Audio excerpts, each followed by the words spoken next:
तमाम कबूतरबाज भाइयों को मेरी तरफ से अस्सलाम वालेकुम।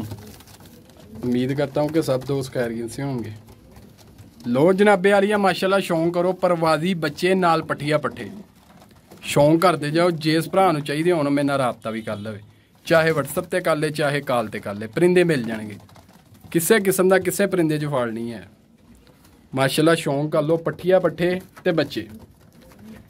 कोई 7 कली का, कोई 4 कली का, कोई 5 कली का, यानी कि मिक्स है 17 पीस आ। 17 के 17 ही मिलने। शौक कर लो।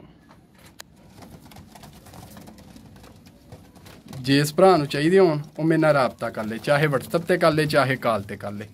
लोकेशन मेरी फैसलाबाद आ। Phone number 0312 25408। यही कॉल नंबर आ, यही वट्सअप नंबर आ।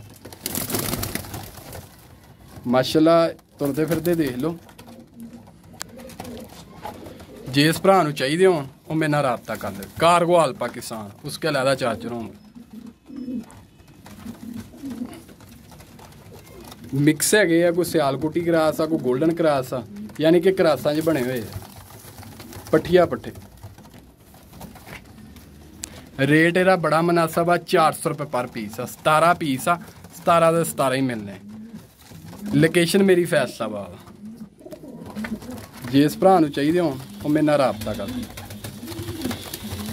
ते वीडियो तुहानूं अच्छी लगदी लाइक भी करिया करो, अपने दोस्तां नाल शेयर भी करिया करो, ताकि दूसरे भाई भी कबूतरां दा शौक कर सकन।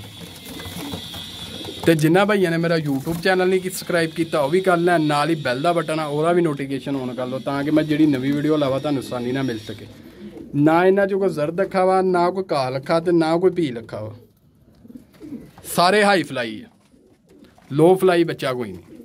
वो सुरखा बच्चा वा, वो भी सफैद अखां दा, वो सामने आ देख लो। माशाल्लाह कल्ले कल्ले पीस का भरावां नूं शौक भी करा दित्ता वा कि जिस भरा दी समझ होण वो मेरे नाल राबता भी कर ले। उम्मीद करदा कि भरावां ने शौक कर लिया होना। अल्लाह खैर करे। इंशाल्लाह फिर तुहाडी खिदमत च दोबारा हाज़र आऊँगा। इजाज़त चाहता हूँ। ओके जी, अल्लाह हाफिज़।